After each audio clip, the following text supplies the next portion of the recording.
We're gonna do a song that you never heard before. The volume. Hear the drummer get wicked.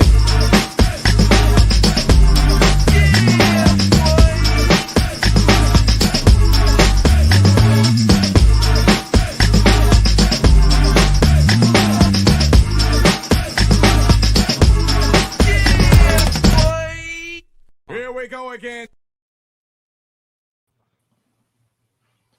Ace Kennedy, my brother from another mother, what's happening? What's good, bro? Oh my gosh, man. This has probably been one of the longest weeks for the boy in a little while now, man. So I am definitely TGIFing today, boy. Let me tell you. Yeah, I can't really argue with you there. It's definitely been a long week for me. How you doing battling that vid over there, man? I'm straight. Sarah, on the other hand, is a whole different story. But for the most part, we all right. Hey man, let's get that music going there, Maestro. All right.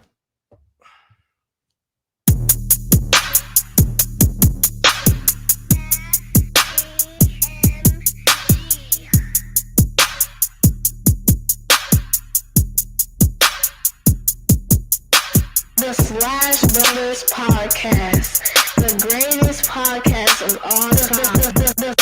The Slash Brothers Podcast, the greatest podcast of all time. It doesn't matter what your name is.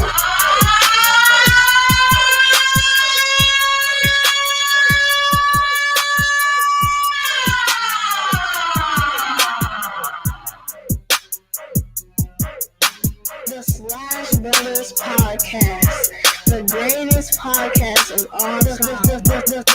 The Slash Brothers Podcast, the greatest podcast of all time.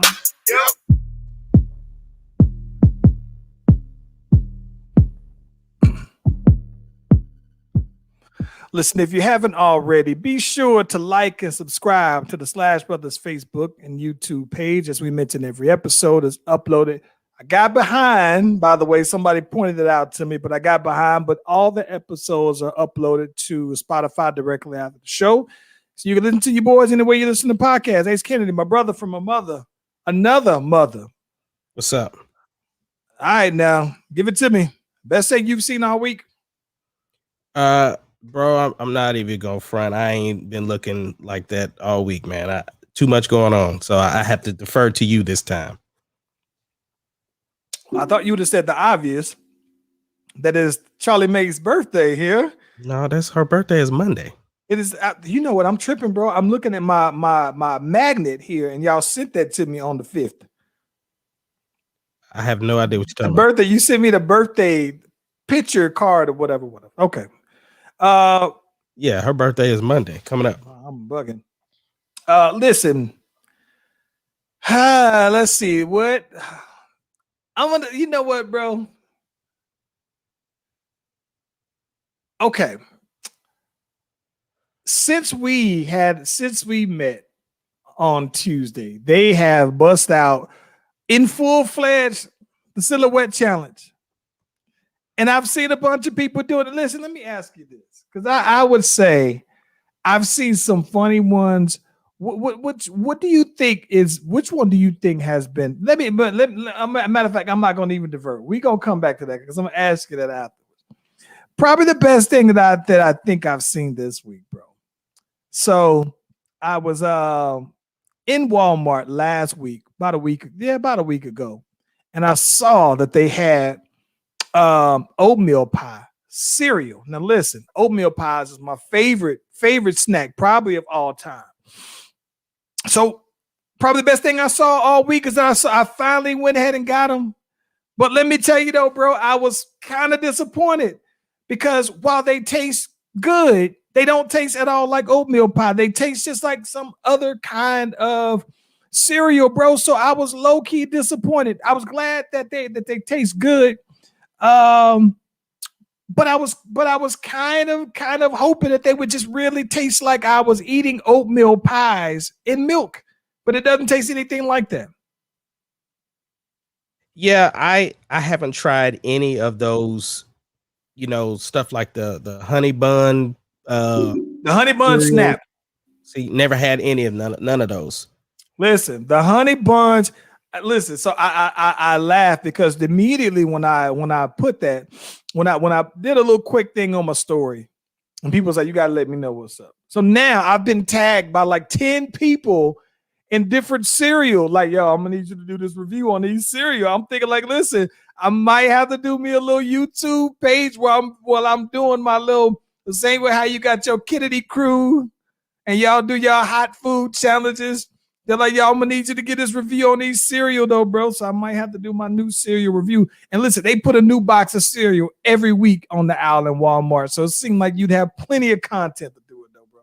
Yeah, it seemed like it. I seen there was a cereal guy who what he does is he talks about combinations. You know how people do like the Pringles where they do the stacks, like, oh, this is a barbecue. So he does the cereal mix. And he gives like a full review. So yeah, it's a market for it, bro. Yo, the dope. So I'm gonna tell you this now. The dope cereal mix is Golden Grams mixed with Cinnamon Toast Crunch. Snapping, bro. Snapping combination, dog. So that was it. I had them at good. If you haven't already, it's worth checking out. You tell me. I had somebody who stand by them. They said no, they're like crack from the 80s, right? But I don't know. But listen, randomly though, hold on before we get into it, because I don't know why this is on my mind, bro. Why does Jason Momoa play the same character in everything he's in, bro?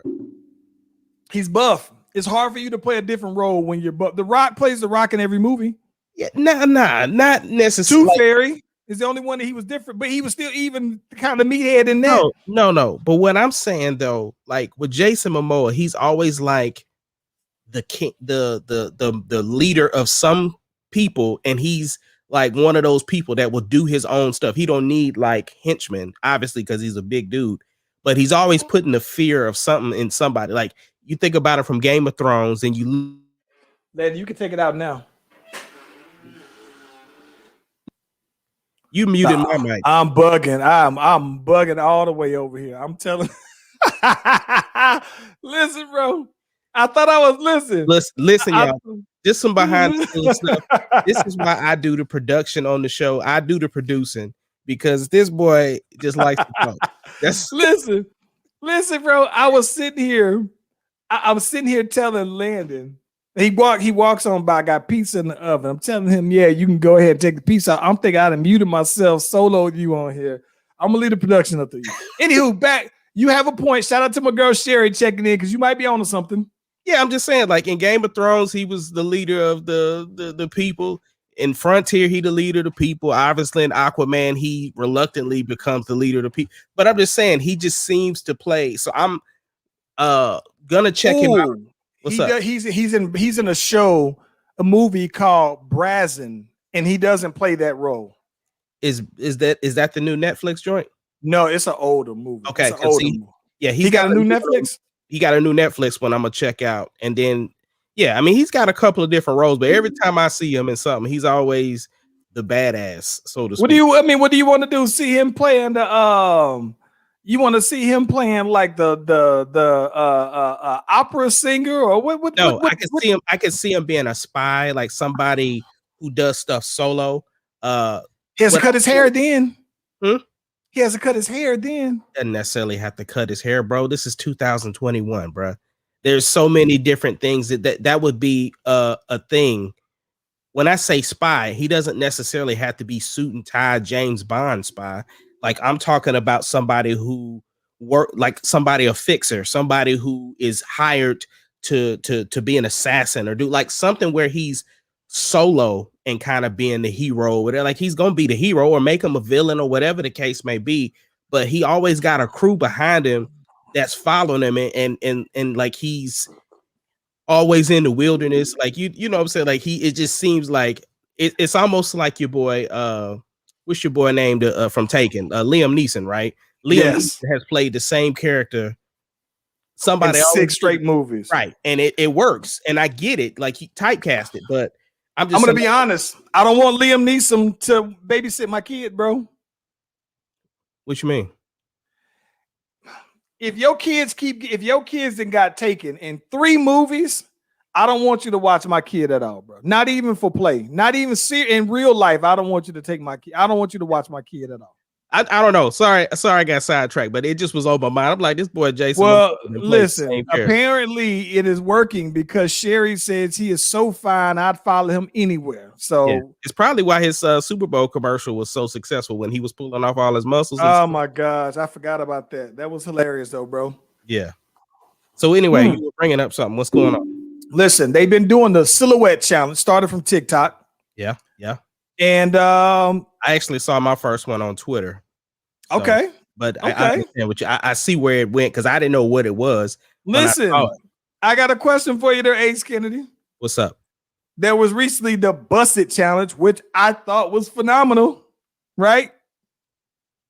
What do you think better, the Busted or the silhouette challenge? The silhouette challenge, because you think? I think so. I think for me, I like the idea of it just being suggestive. And I'm gonna be honest, I haven't really had a chance to watch a bunch of them, but one I did run across that I thought was hilarious was Freddy Krueger. That joint was hilarious to me. I ended up posting that one on my page. I actually started following Freddy Krueger now because he's funny. Oh my gosh! Listen, you mean the dude, the character, or the actual actor that plays him? No, Robert Englund. Nah. It's a dude that's on TikTok that is Freddy Krueger, but he does all the different challenges as Freddy Krueger. Oh my God! There was one where he was in the park doing this little dance, but he had the kids behind him. They were all like on the playground and stuff, and they stopped and they started doing it too. Like they was doing the whole routine with him, and then he started chasing them like Freddy would do kids. So I like Freddy Krueger a lot. Let me tell you, I saw one of the funniest things, man. I saw that I saw this girl. She's doing the silhouette challenge. She fools around and she has on a tight, like some workout pants, right? Workout shorts. Got a little halter top type shirt on or whatever, right? So then she goes and she does her thing. The light switches out and the silhouette's going. So you see the silhouette, and then you see somebody doing you can't see my legs. The light comes on, and this Dan Root doing the little. I died laughing when I saw it, and he's wearing some tights and a shirt and everything. Like she's like, "Yo, what is you doing though?" And he's over there gigging on it. Yeah, one of the funniest things though. I gotta be honest though, man. Listen, I don't know. Like I think that both of them are dope. I can't really call which one. I do like the fact that the silhouette is more suggestive. I think that you can be a little bit more provocative on the silhouette challenge and let the silhouette do the talking though. So I think that it's there's a dude out here. I think his name is Jason something, but bro, he got all the women going crazy over his silhouette challenge that he did. But it's Slaughter's homeboy from the one that the Off the Hook Seafood and More. Okay. But yeah, he got a homeboy that did it, bro, and he basically said, "Yo, I'm reporting him. I'm reporting his page, bro. I'm trying to get him off, like." Because apparently he was doing the most on his challenge, and it was funny because he tagged Slaughter in this post. It was like, "Yo, bro, 2 women just recognized me from the silhouette challenge, wanted me to take a picture with him." He said, "So are you finally gonna take a picture with me and post it on the Off the Hook wall?" Because he always takes a picture with celebrities and stuff like that. So he said, "Yo, I'm working on my celebrity now, bro." But it was just funny because it's a dude that lives here in Oklahoma City that did one, and apparently, he must have killed it. So I'm scared to watch it. I ain't trying to see nothing. Hey man, Super Bowl Sunday. Yeah. Bucs and Chiefs. Yeah.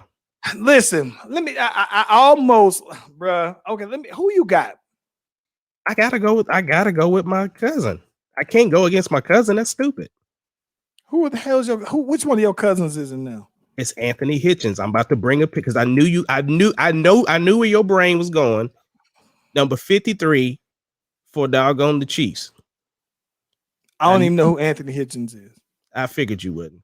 But yeah, he's number 53. He won the Super Bowl last year. So yeah, I'm trying to bring a picture of him. There we go. That's a good one. Anywho, but yeah.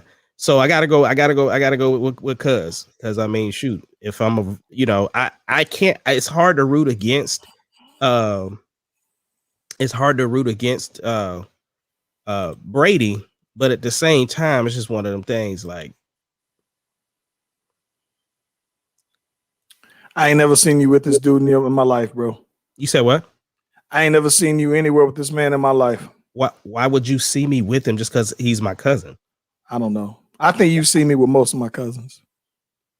Bro, I have a bunch of cousins that you never seen me with. They don't make them any less of my cousin because if I ain't seen them, they don't exist. Okay, whatever. You'd be surprised by the people that's in my family. Listen, you know what I think that I'm almost so this is what's crazy, bro. I'm not necessarily. I love the stories behind both of them. I love that Tom Brady then came back. Part of me wants to root for both, and part of me wants to root against both. I'm gonna tell you why. Because at the end of the day, Tom Brady has won a bunch of Super Bowls, and I think it's great that Tom Brady gets a chance to go out to the Succaneers, perennial worst team ever, and win a Super Bowl for them, and then be able to say, all right, I did it without Bill Belichick. I think that would be epic. At the same time, though, man, I mean, it's like Brady done won some rings, and I'm okay with somebody else starting some new legacy. So I think that it would be kind of a fire sports conversation, because if the Chiefs win, now you start to talk about dynasties, right? Because these boys is winning young. You know, Patrick Mahomes is pretty young. The Cheetah is young. You know, they got some old heads on their team, but for the most part, they're pretty young. Here's the thing that I'm starting to see that I'm almost starting to dislike, because I'm starting to see these Kansas City Chiefs fans come out and they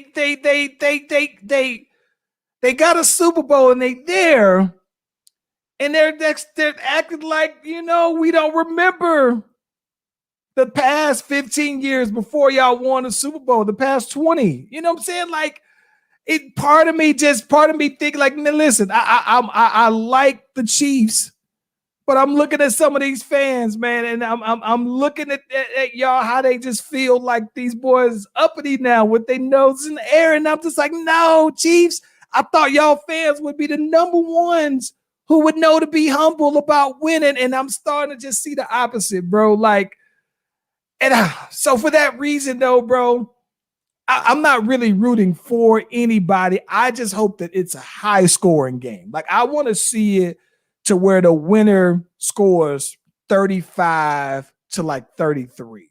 And I would be good with that, though, bro. I mean, I don't know what you like. They are the Super Bowl champions. So why would they not celebrate that? I get it. I get it.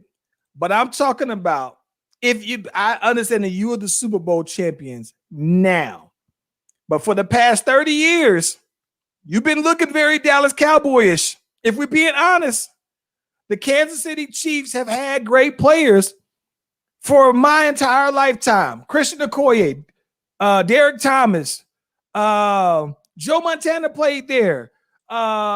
Christian Okoye. They've had players. They've had Pro Bowl and Hall of Fame type players, and they haven't won it. They've had some bad moments and this, that, and the other. Let's not forget those before you start out here, Deion Sanders, high stepping from the 40-yard line. Like, come on. I would expect I just would expect them to be like when I look at Seattle Seahawks fans, right? Seattle Seahawks fan got their ring, and I don't see them ever just going like they just feel like, oh, my team is just so much better, right? It's just weird. I don't know. I'm seeing them flex more. I don't remember seeing them flex like this previously, though. They didn't flex like this with Alex Smith. I mean, they won the Super Bowl. They're allowed to flex right now. Like, until they lose, they are the champions. We only flex on the Saints. We only flex on the Falcons. Okay, but y'all haven't won a Super Bowl in a couple of years. They just won the Super Bowl. So because of everything that they went through, they are allowed. So to listen, celebrate the right Bears. So let's say that the Bears get to the Super Bowl, win it next year. Y'all gonna talk noise like the last 15 years didn't happen since the 85 Bears didn't happen? No, we're going to talk trash because until somebody beats us, we are the champ. I don't know, bro. That's cool. I get it because I guess you know what's funny. I look at it differently from the NBA because now it would be like if the Orlando Magics won an NBA championship and was talking. If the Charlotte Hornets, like, bro, y'all haven't been to a finals. The Hornets had never been to a finals, and you win it and talk like that's the kind of stuff that just it irritates me to see, though, bro. I understand talking your sports talk and everything like that. I get it. I just would have expected more for the Chief fans, though. I'm seeing Chris Top out there stunting on people. Now I give it to him because his team is on top. I'm seeing the boy Brown get out of here. He's stunting out on these people, though, man. Come on, man. Hey, like I said, Brown is allowed to stunt because they won this past year. So I would have to say, bro, I don't see anything wrong with it, bro. I suppose. I would have expected more from him, though, man. Expect more humble. Listen, but what kind of game are you expecting? I expect to be a shootout. I'd be disappointed if it wasn't a shootout. Listen, bro, I want it to be a close game. Because here's the thing: if Tom Brady is to lose, I still want people to respect what he did. There's still some people that's just like, well, you got all the way to the Super Bowl and you lost. Like, you know, just like they give LeBron flack for making it to however many finals he's made it to, but you know, has only won 4. So my thing is that I want him to be respected because we don't know how much longer Tom Brady is planning to play. Facts. And this is like for us, this is like watching Jordan playing football for us as far as quarterbacks are concerned. I'm not saying he's the greatest NFL player that's ever, you know, has transcended the game, but I'm just saying the level of, you know, how old he is, defying, you know, father. Well, I guess he'd be considered more like LeBron would. As far as like the age he is and how he's still playing at such a high level, going to yet another team and taking them to the Super Bowl. So yeah, I would compare him to LeBron. And so I like seeing stuff like this because me too. It's stupid for Disney. Like they did Cars 3, and I hate the message that they gave kids. Like they basically told kids there's a time and place for everything, and there's a time to pass the torch. I'm thinking like, nah, bruh. Like you should have let my boy Lightning McQueen win, bro. You gonna let I was so disappointed with that movie. Sorry, tangent, but still, I want this game to be a good game. I want to see great commercials. I want to see a great halftime show. I want to escape the fact that we are living in a time of a pandemic. I just want it to feel a little normal. Facts. I see that. I can see that. Let me ask you this though, bro. Speaking of other football news, there is still the watch out on Deshaun Watson, bro. This boy said last week that he said, "Now get me up out of here." They got them. They went and hired a black coach because that boy Deshaun Watson wanted them to interview more black candidates, and it feels like they only did this because they were like, "All right, here, golly, here you go, your candidate." The thing is that even Roger Goodell was a little disappointed with the amount of attention that minorities are getting for positions that are being offered up. I understand that Deshaun Watson is asking for a trade, and I also understand his position as to why he's doing it. And I've always said that I'm for the players because at any moment in time, a team will dismiss you when they feel like you're no longer an asset to the team. So I'm all for players that decide to do this. However, at the same time that I'm saying this, it is still the team's discretion if they want to honor that request or not. And they have every right to decide to keep the person or trade them, depending if they think it's going to be a distraction or whatever the case may be. And I understand Deshaun Watson's going to do everything that he can to get released because that's what he wants. And I respect that and hope that he gets the trade that he wants. As a matter of fact, I would love to see him in a Bears uniform. However, if they decide not to do it, I can't. He signed the contract, bro. And so and he got paid. So because I know I had some people DM me. We were talking about because the Bears are actually they're one of the front runners in getting Carson Wentz because Carson Wentz also requested a trade. And so my thing is that I know I think the Bears, when it comes to Deshaun Watson, the asking price might be too much. So they do know that they have to address the quarterback situation because our quarterbacks are not going to get us to the next level. Nothing against Mitchell Trubisky and something against Nick Foles, but I think that it's time that we move on from them. And so if they're going to go after Carson Wentz, I have no issue with that because I think Carson Wentz just needs a change of scenery. So let me ask you this. So maybe this is why I look at the two a little different, right? So let's compare the two because I think that Carson Wentz asked for a trade because they benched him. And they benched him even though he was playing bad. It's like if I'm Carson Wentz, I kind of look at it like saying, listen, you mean to tell me that you're going to sign me, you're going to have me out here playing with some third string wide receivers, right? Some players who just barely made the practice squad and now they're starters. So I have no weapons to throw it to. My number one tight end doesn't want to play because you don't want to sign him to a long-term contract, so he don't want to hurt himself. My offensive line is down, right? I have half my offensive line. So basically, for Carson Wentz, he's the only person that's a steady player in on their offensive lineup that's healthy. So we losing, and you know that. And so you then want to bench me because I'm playing bad because I don't have anybody to protect me and throw the ball to, right? So if he's saying that, I can understand why Carson Wentz would feel like, you know what? Y'all show me y'all colors. Y'all show me what y'all think about me the minute y'all bench me, right? And then not just that, you stayed with Jalen Hurts. You know what I'm saying? So it wasn't like you did it for a half. You made him the starter. So if I'm Carson Wentz, you basically forced that. I think that what makes it different to me is that Deshaun Watson is getting ahead of that, right? I think that, to me, quiet is kept. I think that Deshaun Watson's season is one of the more historic seasons. Like I saw Mike Greenberg lay out these facts about Deshaun Watson's season, and statistically, it's one of the top 5 seasons of all time, or something crazy like that.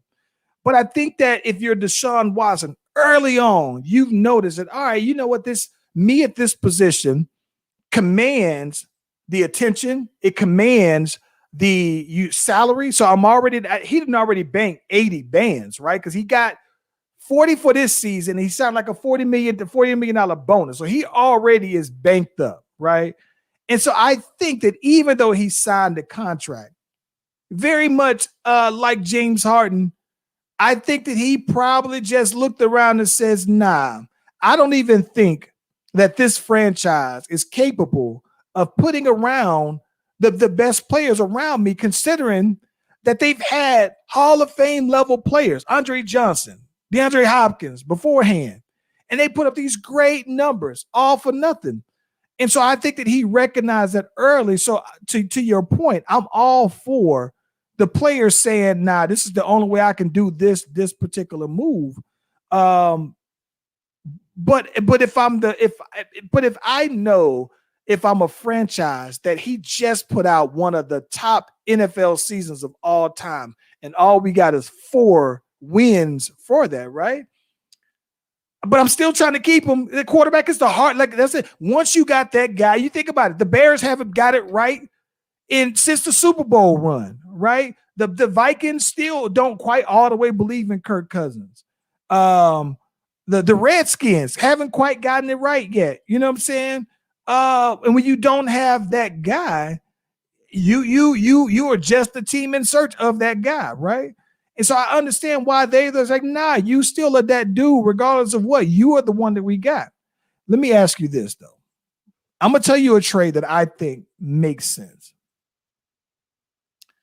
So I think, bro, that if you say to the Jacksonville Jaguars, I will trade you the number 1 pick to draft Trevor Lawrence and also another first round pick straight up, then I think that would be something that I can see it benefiting both teams. Here's the thing, though. I understand everything that you said, and both of them have every right to request a trade because they're betting on themselves. Right. All I'm saying is because they signed contracts, regardless, the team has the option of whether they want to entertain that or not. But the players have the right to create as much ruckus behind it as possible to get out of there. And so the thing is, James Harden, and he's not the first to start it, but I'm saying he was one that here recently that put up a big stink. And it's funny that they're both Houston teams. And so, and then you got the Houston Astros that was cheating to, win the World Series. So it's looking bad. Houston is looking bad as a unit right now. For the record, Houston didn't do anything that everybody else wasn't already doing. They just got caught doing it. Wait. With who though? You talking about baseball? The Houston Astros, they were doing the same thing that everybody has been doing. Still in signs, bro? Yes, everybody does it. Houston just got caught doing it, bro. Okay. That's all. I don't care enough about baseball to even discuss it. So, everybody, you do signs and you switch up the sign. It's no different, right? It's no different from why in college football you see all the people who hold up their signs up there so that you can, and they switch them on up to keep you off, keep you guessing and everything like that. Because even though you see those signs and you play the team enough to where you like, all right, this is their play, this is what they're gonna call, they running this. It's no different. And so Houston doing their sign stealing is the same thing that everybody had been doing. It's nothing different. Regardless of whether they got caught or not, all I'm saying is Houston ain't looking good as a unit right now. They not looking good in the H-time, though. It ain't going down in the H-time right now, though, bro. Listen, what if, though, right? Yeah. What if Dak Prescott says, you know what, if y'all ain't gonna sign me, trade me? Oh, no, I wouldn't have no problem with that. I mean, but again, the difference is because he's hurt. Him being damaged goods, you already know how the NFL looks at stuff like that because people's careers in the NFL are so, can be so short. Hey, and his arm ain't injured. I'm just telling you, part of his game though is being mobile too. So, I mean, I get what you're saying, but I'm just saying it's worth it. I don't never have any issue with players betting on themselves. I think that's a smart thing to do, especially when you know that, like, even as much as we talk about Kirk Cousins like getting, people ain't never really been set on Kirk Cousins, but he's still getting that money. Still getting that money. So I ain't mad at him. Kirk Cousins is out here getting that guap, boy. He finessing the hell out of everybody. And he'll perform just enough. Just enough. You said these papers. Kirk Cousins will do something like he'll get you 28 touchdowns and like 10 interceptions, just enough to be regular to where you would consider him a good starter, serviceable. He ain't gonna win you no games. Ain't that much different from Teddy Bridgewater. Yeah, but he at least can throw better than Teddy Bridgewater. Yeah. Teddy Bridgewater is a game manager. That's it. He ain't winning you no games. Yeah. He can manage the hell out of a game, though. Hey, so look, I saw here recently the NBA All-Star game is coming to the H-Town. Listen, let me tell you this, bro. If this was no COVID going on, right? Mm-hmm. Yeah. This would be epic in Atlanta. Let me tell you something, bro. So when they had the All-Star game out here, it was like 2002, I think it was, maybe 2003. Bro, it was so lit in Atlanta. I'm talking about, listen, it was probably one of the usually in Atlanta. In the wintertime, it shuts down. There is not a lot that's popping downtown, except for when they had the Super Bowls here and when they had the All-Star game here. But that particular All-Star game, everybody is coming all from around here, though, bro. And I just remember me and the homeboy Derek, we was just mobbing. And this is when you were sitting in traffic right on Lenox Road, though, man, right on Peachtree. And that was where the party was at, though, man. It was lit. The clubs are sitting here charging extra amount to get in, though, man. It was like $100 nights to get in the club, though, bro. But I remember, though, man, I had that Chrysler Sebring with them 12s hitting down the block on P Street, bro. And man, we was having a good. I mean, it was a grand time to be in Atlanta, and I can just imagine. We've been, and so this is the thing about it. We were one of the first states to just say, "Nah, we opening up. We about to bust this thing on out and go raw dog out here in these streets." Yeah. So Atlanta's been, because we've been out there, we probably have some of the higher COVID rates and things like that because we like, we gonna do us on out here though, bro. I don't know how different having the All-Star game here does for the city. Because I'm talking about just the revenue that was made off of the Super Bowls here and the All-Star game. It was ridiculous, though. I mean, I don't even know how you could ever completely like quantify how much money was made out here. But I am excited for Atlanta to have the All-Star game out here, though, man. Even if it's just like an asterisk, it's still pretty dope. Well, here's the thing, right? This is what kills me. I hate when headlines say, "Oh, they're trying to do a cash grab." What do you think a business is supposed to do? Make money. It's always a cash grab. That's what it is. But it just kills me when I see the headlines about that. Now, I did see some NBA players come out and show their disappointment for them announcing the All-Star game. And I didn't really know why until I started looking into it. And so apparently, well, I didn't really look into it. LeBron told me. Basically, LeBron said, listen, when we started this season, they knew that we were coming.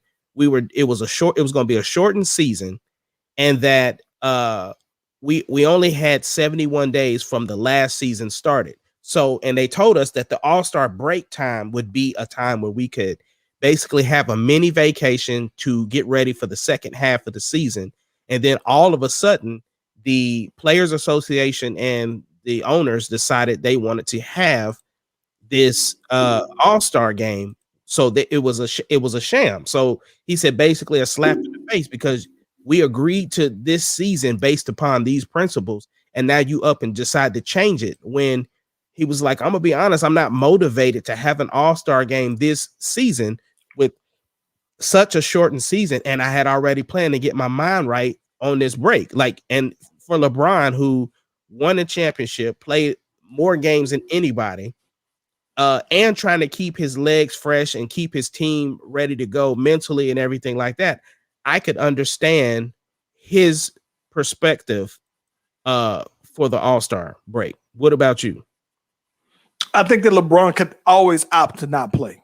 I understand. And they gave the players that option this year. Right. So I understand what LeBron is saying, but LeBron said, despite that, I would play in it, which I can appreciate because I think that LeBron James understands the value that he has in making it a marquee event. But I think that LeBron can opt to do it.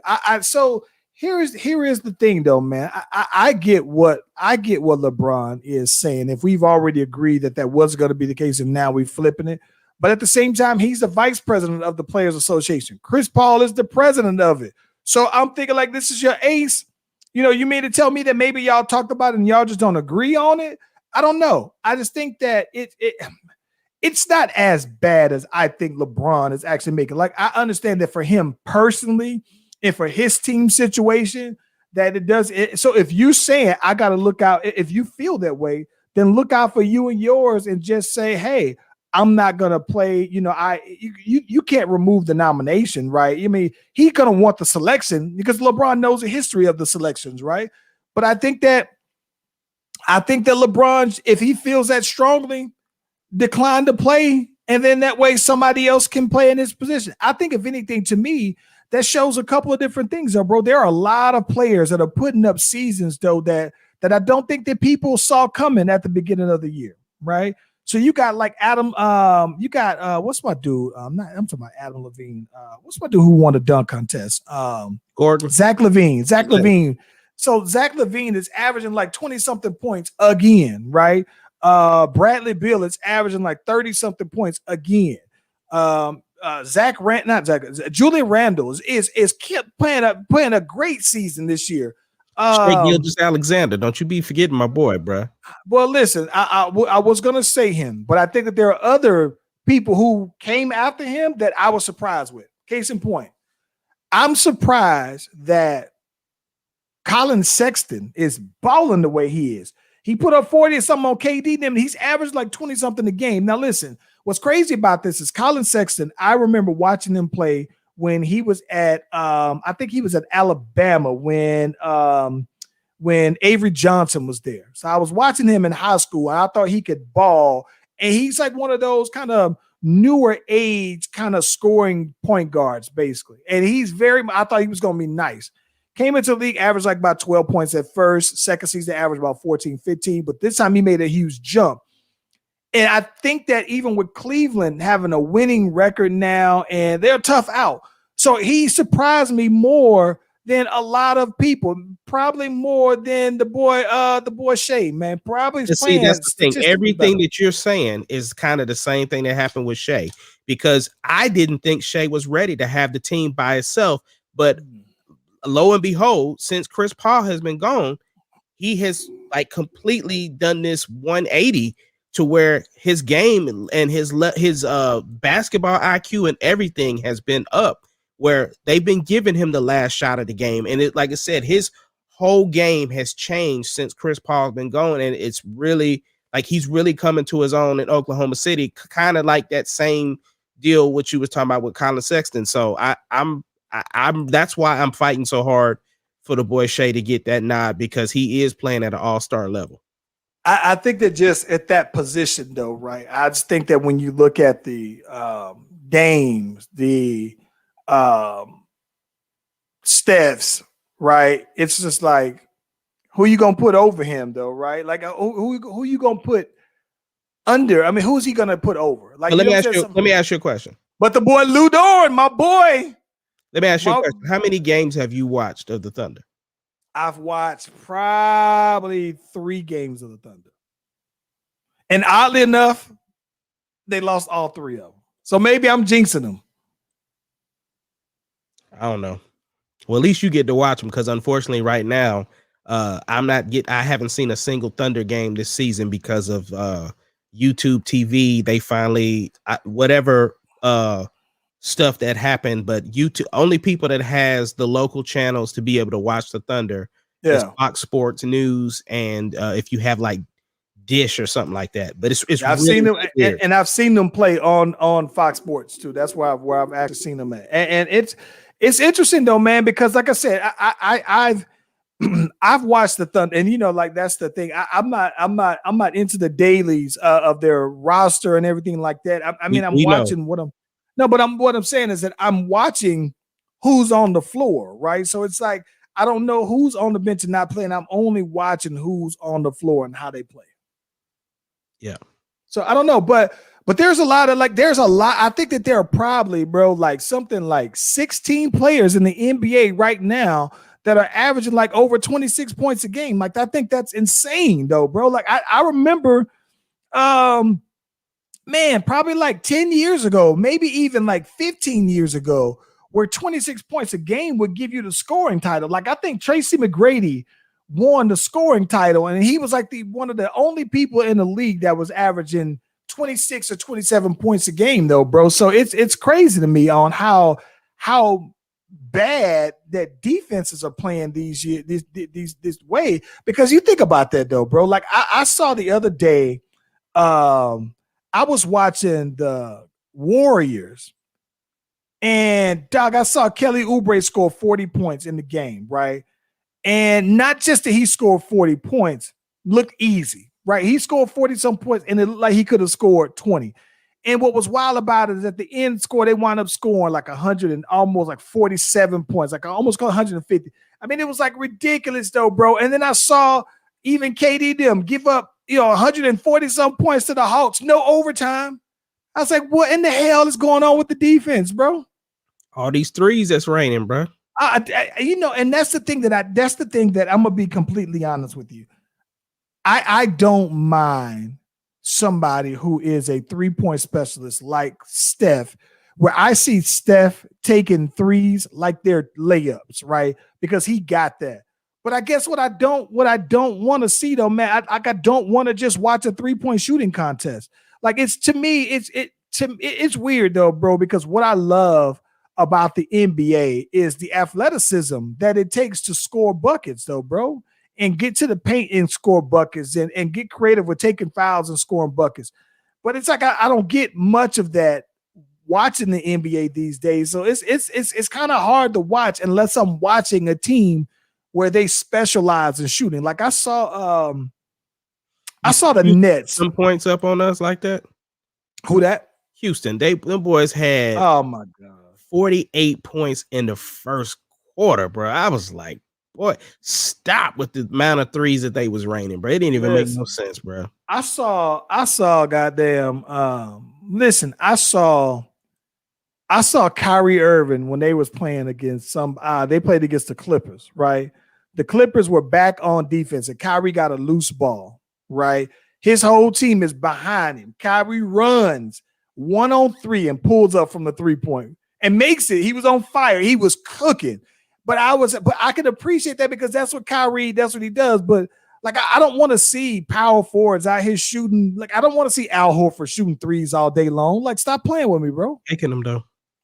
I hate it so bad, bro. It's probably, I mean, for what it's done to scoring, I can appreciate it, but it's probably one of the things that I just like. I cringe at how many threes get put up though, man, in the game. It's disgusting to me sometimes. I'm cool with it. What else is going on, bro? So listen, we were talking. Cardi got new music. She got the song Up. I saw the video. What we doing with that? What we doing? Nothing to get excited about, man. It's a typical Cardi video, like incredible choreography. Definitely showing off the assets and trap beat, talking nasty. Like it's a typical by the numbers Cardi song, and I'm not mad at that. Like you stay in your lane and you do you. You know what I'm saying? Like she giving the people what they want. She know people want to see her. They like it when she talk nasty, and she got a new song. And the reason why I say it's what the people want, because they just want to see new music from her. They want to see her still active, because you can't say the same for Nicki.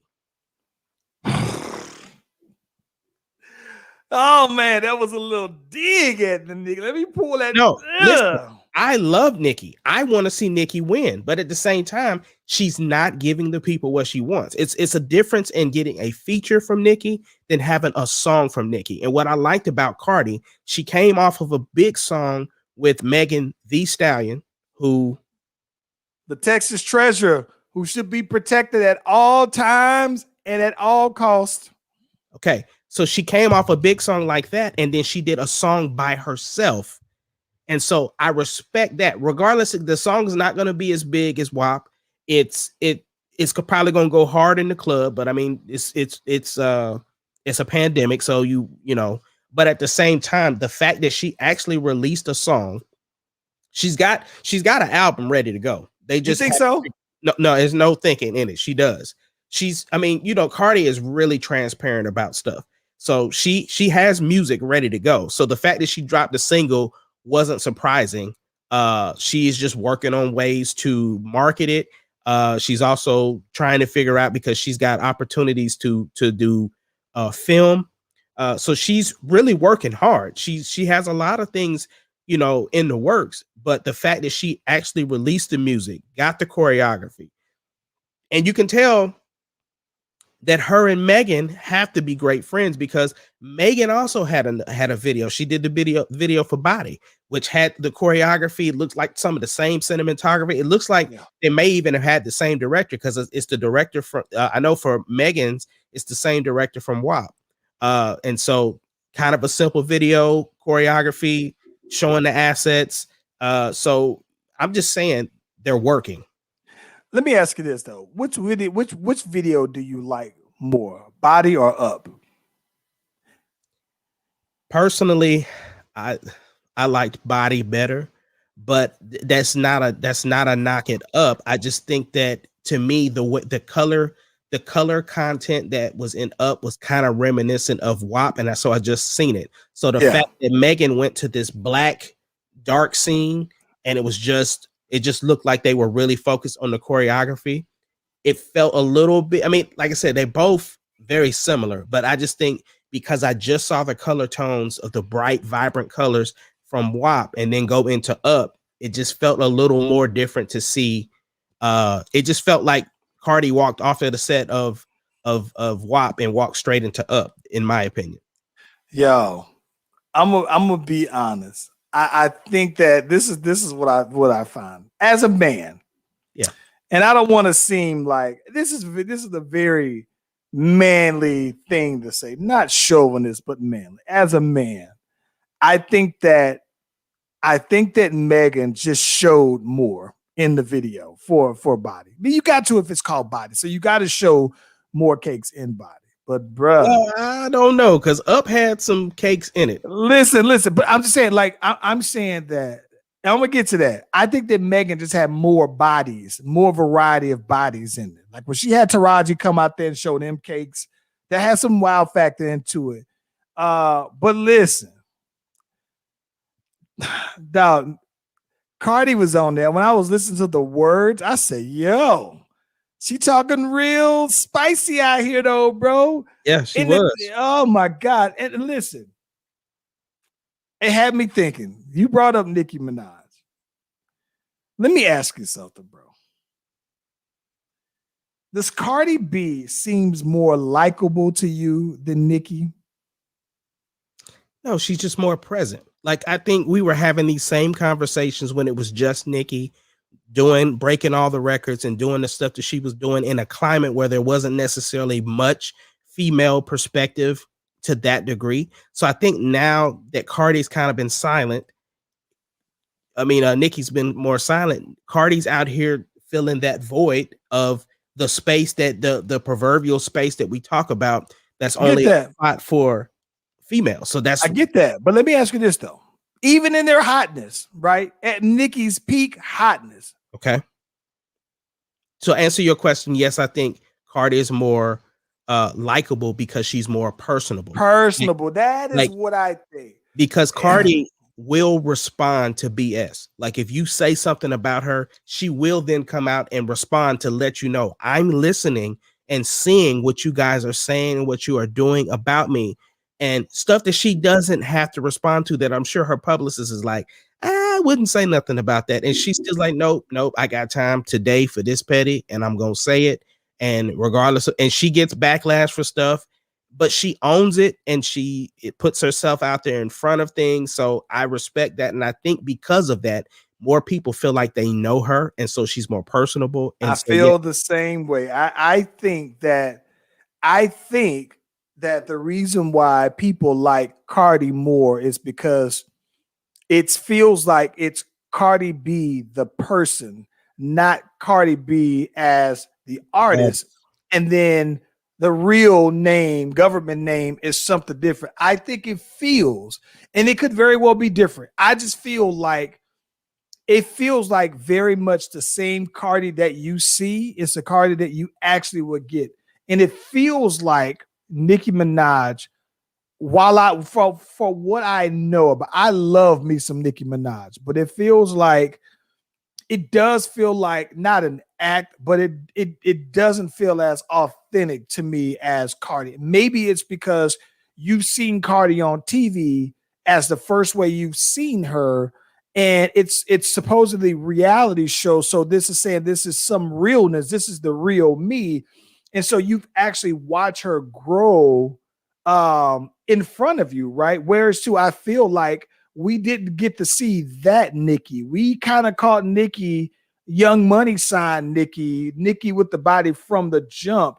And so I think that people have watched Cardi grow, and I think that that's what people can identify more with. When I think, to me, Nicki was hot from the minute I saw her, and from the, I mean, and when I mean that, I mean music wise, look wise, everything. So I don't know, man. I think that it made me feel like, despite all the stuff, the raunchy lyrics that she was saying in this song, like it felt like she was really trying to push the needle, especially after WAP, right? And I think that it was mission accomplished. But I was listening to them words. I'm like, dang, she's speaking raunchy to the mug. Like She's speaking like manly raunchy on here though, bro. So yeah, but I mean, I think, like I said, like you said, I think at this point, most people kind of expect that from her, so it's not even that it's big. not that big. Listen, I'm gonna be honest. And so this is the thing. So what I would tell you that my thoughts on the video and the song, it's I gotta be honest, it's not WAP, right? And I think at the same time is that while it's not WAP, I think it's okay. I think that it's a good solid song to have on the album. But seeing that she already has an album in the tuck ready, and I'm thinking that you're putting out singles, and I'd imagine that once one of these singles catch fire, then she would roll the album out. My thought would be that maybe she has an even better song somewhere in the tuck, and then she put this one out to get a feel. And then, I don't know about that. I can't agree with that one. Only reason why I say that, right? You just came off of WAP. So you don't. What are you feeling for? I think she got another. I think here's what I think. I think that she got another song in the bag that she. This it wouldn't surprise me, right? It wouldn't surprise me if WAP just kind of happened organically on accident. Like if they stumbled across WAP last year and said, "Yo, we got to put this on now. This one is go. This is ready to go." And it wouldn't surprise me if the album was already done and they came across the idea for WAP and then they put it out. But it feels like they got another song in the tuck that they got to think is better than WAP. Yeah, but why go through all the trouble of doing the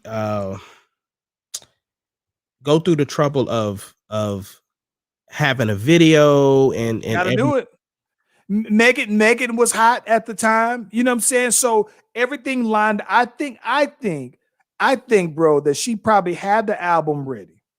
And then she got presented the beat for this one and heard the beat and said, "Yo, this one is gold. This one gotta go right now." And then this is right around the time Megan was hot. So she said, I think that she felt like this one was too good not to put out, and it was separate. I could be wrong, but my gut tells me that if she put this song out, like this isn't, to me, this isn't a song that's better than WAP. And she has to know that pop culture wise, the behind it, it's not gonna do the same thing WAP. And maybe she can't duplicate WAP, but I think that another song that's better than this got to be coming.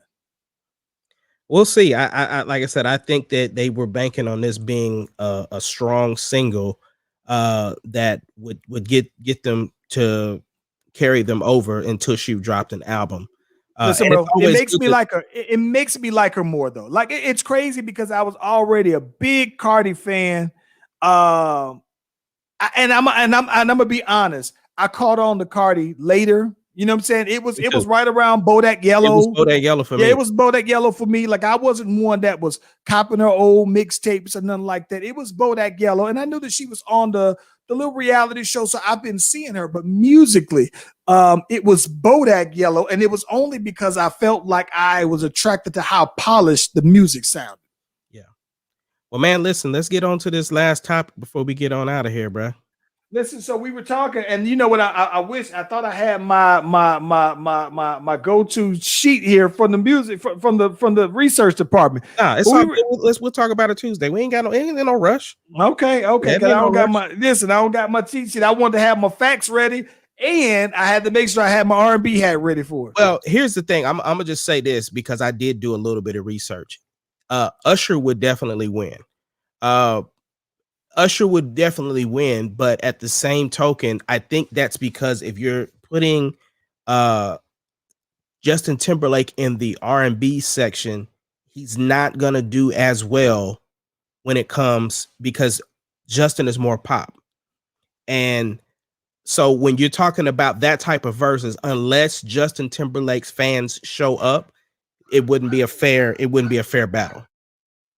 Okay. What I'm saying by that is Usher's songs are going to resonate more with our culture than Justin Timberlake stuff would, but he still has the 20. I get that. But then either way, winning though, flat out winning is saying one is better. So someone has to be the better. So he got the 20. He You're has. saying I'm listen. I'm just being completely honest here. I did my research. I'm saying when I'm looking at the songs that Justin Timberlake's gonna bring to the table, you know what I'm saying? There's a couple of songs, but it's not gonna resonate with our audience like it would for Usher. Like Usher is a beloved treasure. If anybody's gonna go against Usher, it would be somebody of the caliber of Justin Timberlake. But I just don't think that the songs that because I mean, like, for instance, one example, right? If Usher was to play My Boo with Alicia Keys, right? Funny that we were younger, you were mine. My Boo. I love that song, bro. Yeah, but guess what Usher's gonna play? I mean, guess what Timberlake's gonna play? He gonna play Until the End of Time with Beyonce. Oh, yeah. Okay. Okay. I think that might be a tie. Exactly. But see, that's what I'm saying. Not everything is gonna go that way. Not everything's gonna go that way. And so that's why I'm saying it's like, you know, Justin would have to pull out some stuff from NSYNC. He would have to pull out he will pull out the Holy Grail with you think he's gonna pull out bye bye bye? And you do you really saying. think he's gonna I was only He would have counting his pull out. solo stuff. But see, that's the thing. You can't do that. If you're talking about verses and following the definition and rules of verses, he is 100% allowed to bring out anything. Even with the NSYNC. Even if so I gotta be honest. Isn't gonna resonate well with us. I did. So listen, it might, right? Listen, I didn't consider the NSYNC catalog. I only thought of just, but listen, I think even if you count his NSYNC catalog, I still just think that you got it bad. Yeah, you got it bad. I can't think of a song that would just kill You Got It Bad. Like I know Justin Timberlake got some songs that would beat Moving Mountains or Signing Them Papers. That's what I'm saying. Like he has some song, like even this NSYNC song, some of that stuff, some people won't know. Like I think Gone would make it. I think Girlfriend would make it. I used to love Gone. I thought Gone was fire, bro. That's when we thought they was for real. Oh my God. I thought Gone is probably my favorite NC song. That was real R&B 100 for them. Because it was just a guitar riff. And yeah. Oh, I literally just got chills thinking about how cold that song was. So I don't know. I mean, listen, bro. See what I'm saying? Look, he has a song with Chris Stapleton. That's not gonna really resonate with our audience. I don't know. If he plays Tennessee Whiskey, that's not his song, and that was a feature. That wasn't. Well, listen, that counts. No, it doesn't. That wasn't an official feature. That was just him coming like the awards, right? And then he just came out there and sang the second verse. That's not. I thought he got a video with that. No, he doesn't. That was on an awards show. That's what I'm saying. That's not an official. That's not an official remix. That's they don't have, like, you can't play that song. You go to Tidal or something and play that song. You can't do it. But he has his own song with Chris Stapleton. You know what I'm saying? He got the song with Jay-Z. He got the doggone one with T.I. He got the one with 50. Let me ask. You just had me thinking. All right. You did a poll. Suit and tie versus mirrors. Yeah. What was the results of this? Let's take a look at that. Get a piece of paper to jot this down, because I didn't do the tally, but let's do it. I think that hold on one second, because I thought I remember. I looked at it just real quick. Hold on, let me get my paper. Yeah, we just gonna get a count. We're gonna do it fair. We're gonna do it fair. We're gonna do it fair. All right, let's bust it. All right. So the very first, you ready? Here we go. We got Mirrors by Dennis. We got Shayla with Mirrors. We got Jenny with Mirrors. We got Tyler Perry with Mirrors. We got Tara with Suit and Tie. You got James with Mirrors. You got Sunday with Mirrors. You got Angie Washington. She just said that's a tough one. Karen with suit and tie. Anita with suit and tie. Melvin said neither. Carrie said suit and tie is her final answer. Sheila said suit and tie. Deidre said mirrors. Nicola said suit and tie. Dominique said mirrors. Sharonda said suit and tie. Suit and tie. Rachel said suit and tie. Chris said suit and tie. Matthew Long said suit and tie. David said he ain't giving no good answer. Rodolfo said mirrors. JV said mirrors. Rebecca said mirrors. Jennifer said mirrors. That's it. Bro, you got mirrors by 2. I'm just saying that's the closer, bro. It's not even. Listen, I'm gonna be honest with you though, man. Like it's not even like it's weird to me. To my ear, it's not even close though. Bro. Have you watched the Netflix special with Justin Timberlake? No. Oh my gosh, bro. You kidding me? No, I Girls, never did. please watch the Netflix joint. Oh my god. Please watch the Netflix. Hold on. Let me see something right quick. Let me just ask. For you audio listeners, he's talking to the research department to find out which song is better out of Justin Timberlake's Mirrors or Suit and Tie. If you have a vote that you didn't get in on my poll on my page, please comment on the Slash Brothers page or log into, if you're watching this on the playback, make sure that you let us know Suit and Tie or Mirrors in Slash Brothers podcast. And the research department obviously was going to say Suit and Tie. And here's the thing, don't misinterpret. I love Suit and Tie. I think the I be on a suit and tie. That is so dope, man. So dope. But listen, at the same time, Mirrors is on Tuesday. We gonna do the official breakdown of Justin Timberlake versus Usher. Yeah. And listen, I'll let you even include NSYNC. Come with it, because I'm bringing out my R&B. Yeah, hold on before we go. Let me see something. I think I got this one video. Actually, I do. So go. I love the ad libs just as much as I like that. The hook. Baby girl, Girl Gone. That's my favorite one. Girl Gone. I forgot when I heard Gone, I knew Justin Timberlake was gone solo, bro. I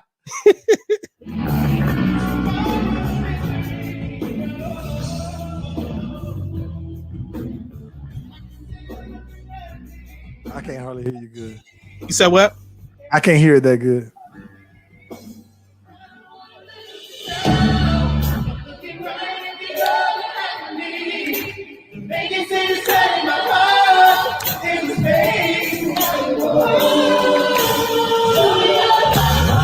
Was singing.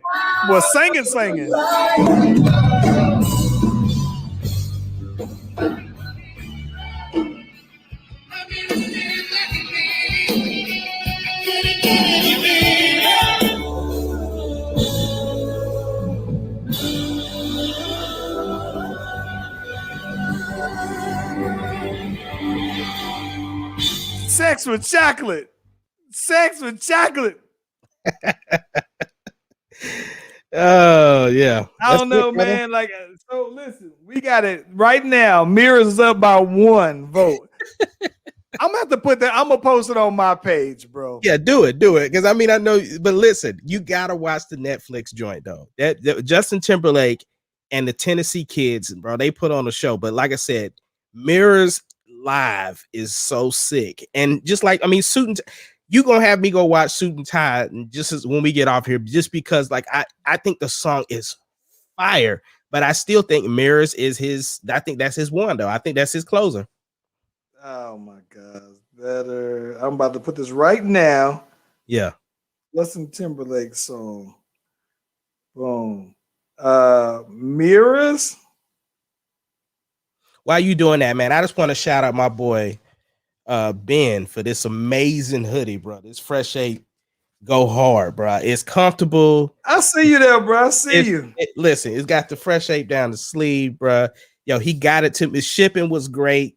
Yo, and the reason why I'm bringing that up is because, like Charles has talked about for the last month, we are getting ready for our small business opportunities where we want to interview you guys for your small business. If you have anything that you're selling that you would like to promote or just get on and talk about, please hit us up in our Instagram. I mean, on our instant messenger, whatever. DM us, let us know that you want to get down and we want to help you out. But yeah, check out my boy Fresh. Looking good.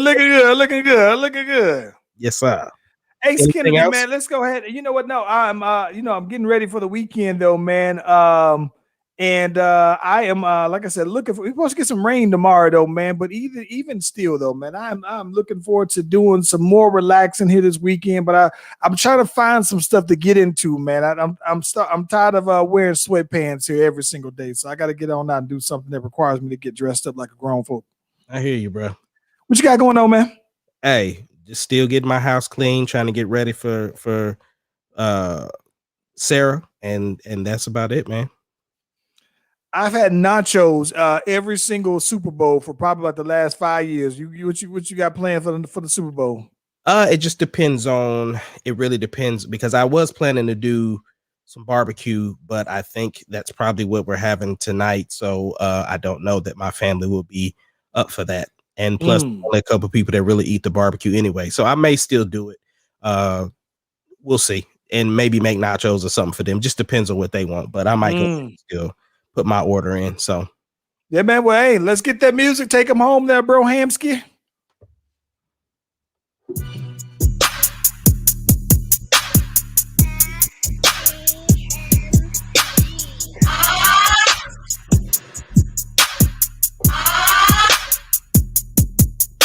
The Slash Brothers Podcast, the greatest podcast of all time. The Slash Brothers Podcast, the greatest podcast of all time.